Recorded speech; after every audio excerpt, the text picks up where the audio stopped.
In the U.S., some Filipinos are discouraged from joining the absentee voting because of a certain provision. Let's get the full story from our North America Bureau correspondent, Henny Espinosa. It's been 12 years since Jackie Conclara moved to the U.S. to be with her husband and raise a family. But she still considers the Philippines her home and was ecstatic when she became an overseas absentee voter in 2010. Just knowing that I will be voting for a president even though I'm here, that just got me excited. I want to do it no matter what the cost. What it cost Conclara was to issue an affidavit that she would resume residency in the Philippines within 3 years of registering as an overseas absentee voter. Maybe I did think that time that I will go home. I had that intent to return 3 years down the road, but life changes. Life here takes over.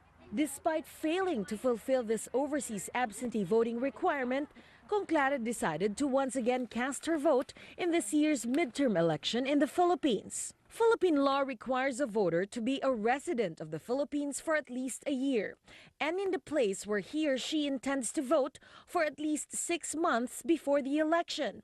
In the case of overseas absentee voters, the residency requirement must be fulfilled after registration, not before. But for Rodel Rodis, president of the US Pinoys for Good Governance, this provision is only applicable for Filipinos with temporary contractual jobs abroad, not for US-based Filipinos, many of whom have become permanent residents here.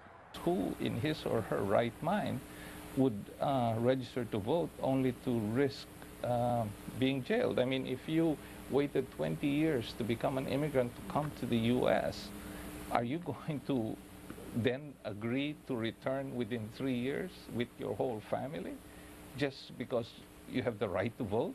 In fact, Roddy says this provision is the ultimate reason why many Filipino citizens abroad don't take part in Philippine elections. San Francisco Consul General Marciano Painor acknowledges this problem, but points out that overseas Filipinos should still vote.